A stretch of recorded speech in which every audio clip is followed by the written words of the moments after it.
Assalamualaikum warahmatullahi wabarakatuh. Kami dari kelompok 9 yang beranggotakan saya Rizky Dimas Rosa Putra dengan NIM 2140 1111 dan rekan saya yaitu Royhatul Muthoharoh dengan NIM 2140 1120. Di sini kami akan mempresentasikan hasil diskusi dari kelompok kami yang berjudul sertifikasi halal. Baik, langsung saja kita masuk ke materi yang pertama, yaitu konsep produk halal. Konsep produk halal menurut Undang-Undang JPH, yakni produk halal adalah produk yang telah dinyatakan halal sesuai syariat Islam, dan jaminan produk halal adalah kepastian hukum terhadap kehalalan suatu produk yang dibutuhkan dengan sertifikasi halal tersebut. Sedangkan di dalam Al-Quran ditegaskan bahwa makanan dan minuman yang diharamkan adalah bangkai, darah, babi, dan daging hewan yang disembelih dengan menyebut nama selain Allah Subhanahu wa Ta'ala, serta khamar atau minuman yang memabukkan. Namun, dalam perkembangannya, teknologi telah menciptakan aneka produk olahan yang kehalalannya diragukan. Hal ini menyebabkan sebagai macam produk olahan menjadi syubhat atau meragukan yang tidak jelas status kehalalannya. Maka Komisi Fatwa MUI menyimpulkan bahwa semua produk olahan pada dasarnya adalah syubhat. Oleh karena itu diperlukan kajian dan penelaahan sebelum menetapkan status halal atau haramnya pada suatu produk tersebut. Hal ini dilakukan untuk melindungi umat Islam dalam mengkonsumsi suatu produk. Yang baik, langsung saja masuk ke materi selanjutnya, yaitu sertifikasi halal.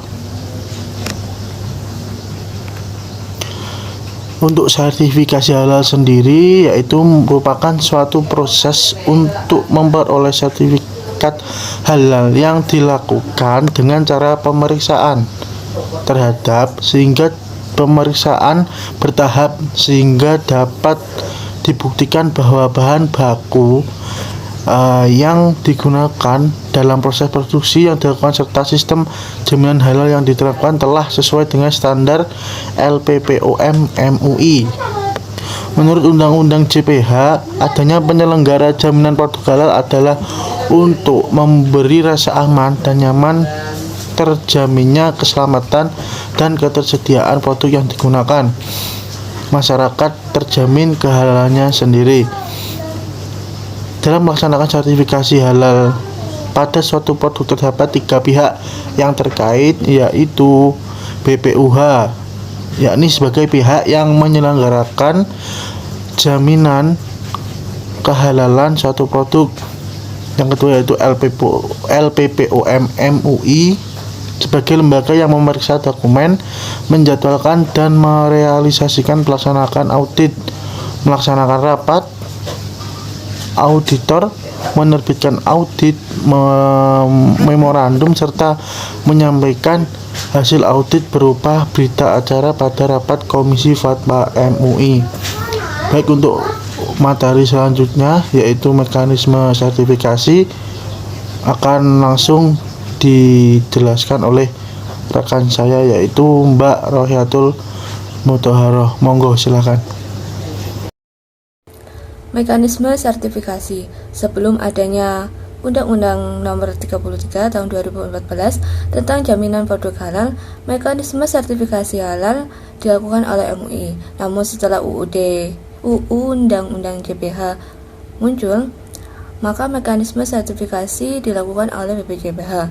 Dalam proses sertifikasi halal sebelum adanya Undang-Undang JPH adalah MUI, LPPOM, MUI, BPOM, Kementerian Agama, dan kementerian lainnya yang berkaitan dengan produk sertifikasi.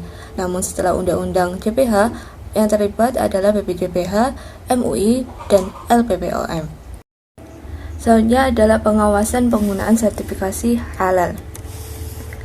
Dalam pengawasan prosedur label halal, pemerintah ikut adil dalam memberikan sertifikasi halal tersebut, yaitu lembaga BPJPH. Prosedur utama merupakan suatu rangkaian alur pendaftaran sertifikasi halal dengan memenuhi syarat-syarat atau proses yang harus dilakukan untuk memperoleh sertifikasi halal tersebut. Perlu diketahui bahwa dalam melakukan pengajuan sertifikasi halal, pelaku usaha harus memiliki izin perusahaan yang memiliki nomor izin usaha atau NIB.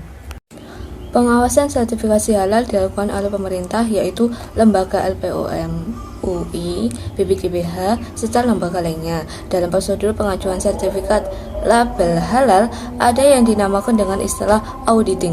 Auditing ini merupakan proses yang dilakukan oleh pihak LPPOM untuk memeriksa dokumen-dokumen yang menjadi persyaratan pengajuan sertifikasi halal untuk diperiksa kebenaran di lapangannya.